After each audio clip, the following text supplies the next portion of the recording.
কেমন আছেন আপনারা? জিজ্ঞেস করলাম এই কারণে, কারণ আজকের দিনে দাঁড়িয়ে আশেপাশে যাকেই দেখছি সে দুঃখী আর ব্যাকুল। সে ভাবে সংসারে সব থেকে বেশি দুঃখ শুধু তার জীবনেই আছে, সব থেকে বেশি সমস্যা তার জীবনেই আছে। সংসারে এমন কেউ নেই যার জীবনে কোনো সমস্যা নেই, আর সংসারে এমন কোনো সমস্যা নেই যেটার সমাধান মানুষের কাছে নেই।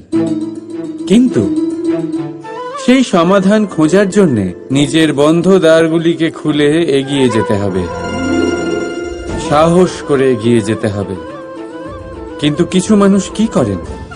নিজের মাথায় হাত দিয়ে কোনো এক কোণায় বসে নিরাশ হয়ে নিজের ভাগ্যকে তিরস্কার করেন। না, এটা কখনোই করবেন না। কর্ম করুন, এগিয়ে যান, সাহস দেখান, আর সব থেকে জরুরি কথা, সংযম হারাবেন না। কারণ আপনার লক্ষ্য যতই কঠিন হোক না কেন, সেটা অবধি পৌঁছানোর রাস্তা আপনার পায়ের তলা দিয়ে সর্বদাই যাবে।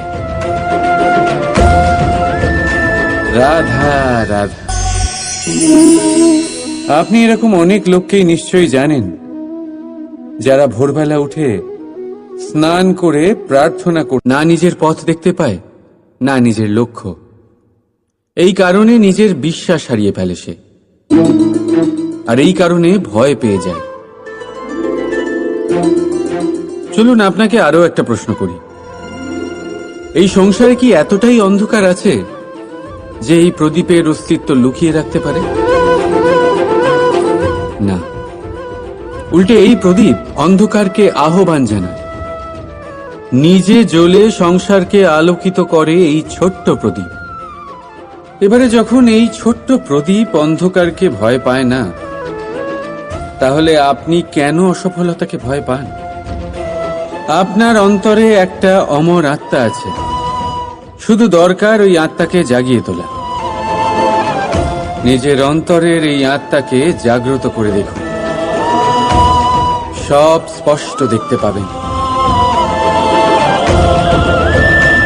রাধা রাধা। ক্রোধ, ক্রোধ কি সেটা কে না জানে? সব আয়ু, সব বর্গ, সব শ্রেণীর মানুষের ক্রোধ অনুভব করা হয়ে গেছে। এমনকি কারোর কারোর তো পরিচয়টাই এইভাবে দেওয়া হয় যে, কিন্তু এই ক্রোধ কি করতে পারে সেটা খুব কম লোকে জানে। ক্রোধ কিছুটা এরকম, আমরা ভাববো যে এরপর আর কি করার আছে, সবকিছু তো আগে থেকেই হয়ে গেছে। এবার এখানে সমস্যা কর্তব্যের মধ্যে নেই, এখানে সমস্যা আমাদের চিন্তাধারায়। আমরা এইটা চিন্তা করতে সময় কাটিয়ে দিই যে কি হয়ে তো চিন্তা ভাবনা। রাধা রাধা। अस्तु मा सद्गमे तमसो मा ज्योतिर्गमे মৃত্যুর্মা মৃতম গমে। আপনি কখনো নিজের গোটা জীবন অন্য কারোর সাথে ভাগ করে নিতে গেলে সব থেকে জরুরি কথা হলো স্বীকৃতি, স্বীকার করা। সামনের ব্যক্তিকে স্বীকার করে নেওয়া, তার সমস্ত গুণও তার সমস্ত দোষও। সম্পূর্ণরূপে কোনো ব্যক্তিকে স্বীকার করতে হবেই, তবেই সেই সম্পর্ক বেড়ে উঠবে, তবেই সেই সম্পর্ক আরো সুন্দর হয়ে উঠবে। একে অপরের দোষ বের করা, ওদের ছোট করা, এটা শুধুমাত্র একটাই কাজ করে, কোন সম্পর্কের জীবনকে নাশ করে শুধুমাত্র। উল্টে এটা হওয়া উচিত যে একে অপরের দোষ জেনে নিয়ে তাদের জানতে না দিয়ে তাদের শোধরানো উচিত, তাদের দুর্বলতাকে তাদের শক্তি বানিয়ে দেওয়া উচিত। এটাই তো প্রকৃতপক্ষে দাম্পত্য, এটাই হলো খারাপের দমন, আর এটাই হলো গুণের উদয়। রাধা রাধা। সম্মান, সম্পর্ক, এই দুই একে অপরের সাথে এমন ভাবে জড়িয়ে যেমন প্রদীপ আর শিখা। কেউ কম নয়, কেউ বেশিও নয়, দুজনের অধিকার সমান হওয়া উচিত। যেমন স্বামী স্ত্রীর সম্পর্ক। এবার এখানে স্বামীর অর্থ স্বামী নয়, বরং সাথী। তার কর্তব্য হলো সাথে থাকা, আদেশ দেওয়া নয়। আর এই সম্পর্ক সহযোগিতার দ্বারা তৈরি হয়, অধিকার দিয়ে নয়। হাত বাড়ালে এটা বেড়ে ওঠে, আঙুল তুললে নয়। যদি এই সম্পর্কে একে অপরের মান রক্ষা করো, একে অপরকে সম্মান করো, তবেই এই সম্পর্ক বেড়ে উঠবে, তবেই এই সম্পর্ক অভিমানযোগ্য তৈরি হবে। রাধা রাধা। প্রেম, প্রেম কি তা সকলে জানে। সামান্য রূপে এই প্রেম আকর্ষণ দিয়ে শুরু হয়, আর এর মধ্যে খারাপ কিছুই নেই। গুরুত্বপূর্ণ কথা হলো এটাই যে এই প্রেমের লক্ষ্য কি। যাকে আপনি প্রেম করেছেন তাকে পাওয়া, নাকি না পাওয়ার জন্যে নিজেকে বিচলিত করে সংসার থেকে মুখ ফিরিয়ে নেওয়া। যদি কেউ এই দুই বিকল্পের মধ্যে একটাকে বেছে নেয়, তাহলে আপনাকে বলে দিই, এই দুটোই প্রেমের অন্ত। প্রেমের আসল অর্থ হলো সমর্পণ, সম্পূর্ণ নিঃস্বার্থ সমর্পণ। এমন প্রেম, তাহলে বুঝে যাবেন এই প্রেমে আপনি ঈশ্বর পেয়েছেন। রাধা রাধা। প্রেম, এই প্রেম এই সংসারে কে না করেছে। প্রত্যেকে প্রেম অনুভব করেছে, প্রত্যেকে জানে এই প্রেম কতটা সুন্দর।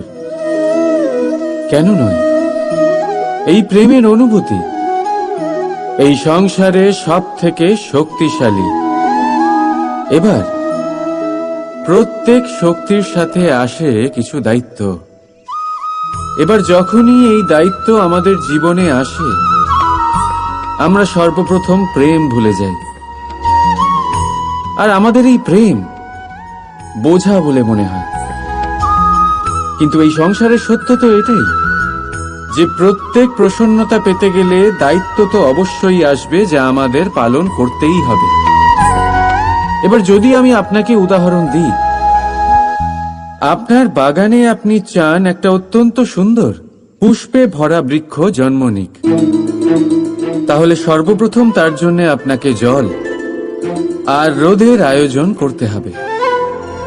তার শিকড়ে যাতে পোকা না ধরে তা আপনাকে সুনিশ্চিত করতে হবে। সেটার আশেপাশে গজানো আগাছা আপনাকে সরিয়ে দিতে হবে। আর তারপরেই আপনার বাগানে সেই সুন্দর পুষ্পে ভরা বৃক্ষ জন্মাবে, তাই তো?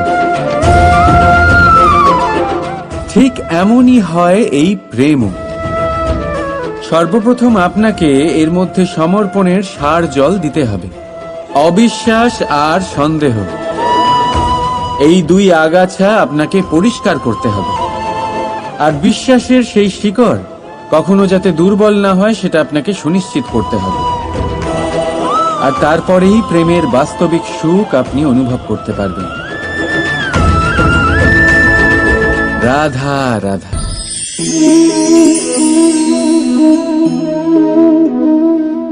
কাঁকড় এতই ছোট যে আঙুলের মাঝে ধরা যায়, কিন্তু ভাবুন যে এই কাঁকড় যদি আপনার চোখে চলে যায়, তাহলে কত বড় সমস্যা হয়ে দাঁড়াবে।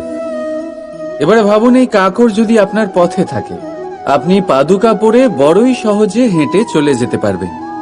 কিন্তু যদি এই কাঁকড় আপনার পা আর পাদুকার মাঝে আটকে যায়, তাহলে আপনি ঠিক করে চলতে পারবেন না, যতই সেই পথে ফুল ছড়ানো থাকুক না কেন। তার মানে আপনি বাইরের সমস্যা এবং প্রতিকূলতার সাথে লড়তে পারবেন, ভেতরের নয়। ভেতরের সমস্যার সাথে লড়াই করা ভীষণ কঠিন। সেই জন্য সবার আগে ভেতর থেকে আপনি শক্তিশালী হয়ে উঠুন, ভেতর থেকে পরিপূর্ণ হয়ে উঠুন। তবেই আপনি সংসারের সমস্ত সমস্যার সাথে লড়াই করতে পারবেন, আপনি বিজয়ীও হতে পারবেন। রাধা রাধা।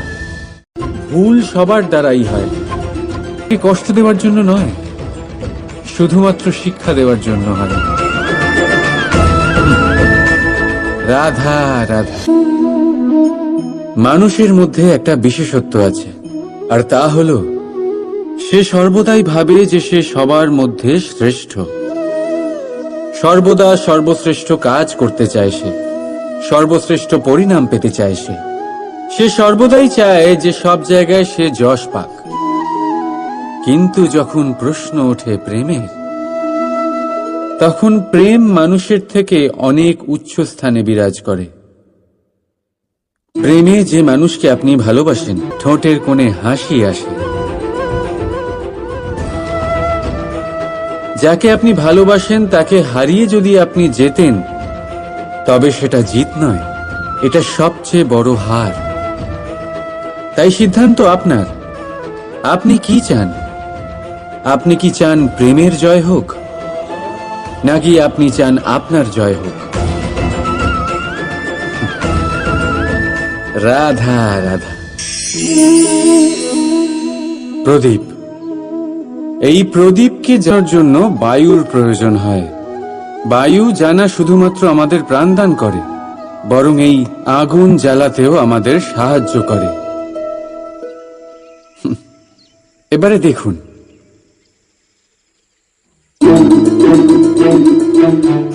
দেখলেন যে বায়ু এই আগুন জ্বালাতে সাহায্য করলো, সেই বায়ুই এটা নিভিয়ে দিল। শুধু সেই বায়ুর গতি একটু বেশি ছিল, তাই না? তার মানে প্রতিটা ভাবের, প্রতিটা বেগের একটা রাধা রাধা। প্রেম।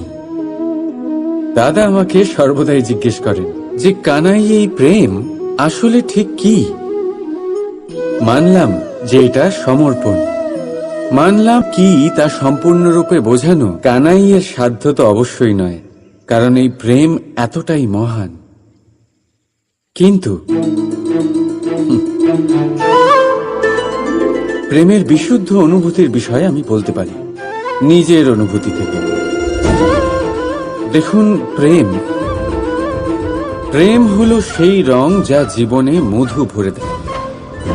প্রেম সেই ভাবনা যা মুহূর্তের মধ্যে মুখে হাসি এনে দেয়। প্রেম সেই ফুল যা রাধা রাধা। প্রেম, এই প্রেম মানুষকে দিয়ে কি না করাতে পারে। বড় বড় কাজ করাতে পারে, বড় বড় বাধা পার করাতে পারে। চাইলে মরুভূমিতে কুয়ো খোঁড়াতে পারে, পর্বত পার করাতে পারে, প্রতিটা অসম্ভব কার্য সম্ভব করাতে পারে। কিন্তু যদি আমি এটা বলি যে প্রেম আপনাকে দিয়ে ছলনাও করাতে পারে, তাহলে কি আপনি তা ঠিক মনে করবেন? আপনার কি মনে হবে যে এরকম হতে পারে? অবশ্যই হতে পারে। যেমন আমি ছল করছি এই মুহূর্তে আমার রাধার জন্য, আমার প্রেমের জন্য। আমি রাধার সাথে অনন্ত প্রেম করি, নিঃস্বার্থভাবে প্রেম করি, কিন্তু তাও আমাকে একটা ঠকবাজ,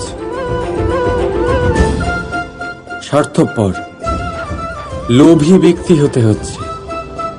এই ছলনা আমাকে করতে হচ্ছে আমার প্রেমের জন্য। এবারে আপনারা আমাকে বলবেন যে কেন কৃষ্ণ এসব করার কি দরকার? রাধার সাথে তুমি বিবাহ করে তুমি কি শান্তির নিঃশ্বাস নিতে পারো না? নিশ্চয়ই নিতে পারি। রাধার সাথে বিবাহ করে আমি ভীষণ সুখী হব, কিন্তু আমি এই কথাও জানি যে আমার রাধা সুখী হতে পারবে না। কারণ যদি এই বিবাহ হয়, তার মাতা পিতা, তার পরিবারকে বর্ষণা ত্যাগ করতে হবে। রাধার মনের মধ্যে একটা গভীর ক্ষতের সৃষ্টি হবে। দুঃখ তাকে কুরে কুরে খাবে। ও এটা মনে করবে, এটা জানবে যে ওর জন্য ওর মাতা পিতাকে এত কষ্ট ভোগ করতে হচ্ছে। এবার রাধার কষ্টকে ভিত বানিয়ে কৃষ্ণ নিজের সুখের মহল কি করে তৈরি করতে পারে? কারণ যাদের আপনি ভালোবাসেন শুধু তাদের ভাবনা নয়, আপনার প্রেমিক যাদের ভালোবাসে তাদের ভাবনার খেয়াল রাখাটাও আপনারই কর্তব্য। আর কখনো কখনো নিজের প্রেমকে উঁচুতে উঠতে দেখতে গেলে আপনাকে নিজেকে নিচে নামতে হবে। এমন কোনো কাজও আছে যা আপনাকে আপনার প্রেমের জন্য করতেই হবে। রাধা রাধা। লোকে বলে সংগঠনের মধ্যে অনেক শক্তি থাকে, আর এটা সত্যি কথা। এবারে দেখুন না, একটা আঙুল আর একটা মুঠোর মধ্যে কতটা তফাৎ সেটা আমরা সবাই জানি, কিন্তু একটা আঙুল আপনাকে উচিত পথ দেখাতে পারবে, কিন্তু মুঠো পথ অবরোধ করতে পারে। তাই এইটা জানা অত্যন্ত প্রয়োজনীয় যে সংগঠন আর ভিড়ের মধ্যে অন্তর কি, এটা আগে চিনতে হবে। সংগঠন সেটাই যেখানে আপনার ব্যক্তিত্ব আছে, নিজের পরিচয় আছে। শুধু শক্তি অর্জন করার জন্য ভিড়ের সঙ্গ দেওয়া একেবারেই ঠিক নয়, কারণ এই ভিড় যদিও বা আপনাকে শক্তি প্রদান করবে, কিন্তু আপনার থেকে আপনার নিজস্বতা ছিনিয়ে নেবে। সেই জন্য সংগঠনে অবশ্যই থাকুন, কিন্তু আপনার ব্যক্তিত্ব আর আপনার পরিচয় এদের কোনোদিনও হারাবেন না। রাধা রাধা। নিজের রৌদ্র রূপ ধারণ করে তখন কাউকে ছাড়ে না। বোন, দেখুন, আপনি জীবনে অনেক সফলতা লাভ করবেন। রাধা রাধা।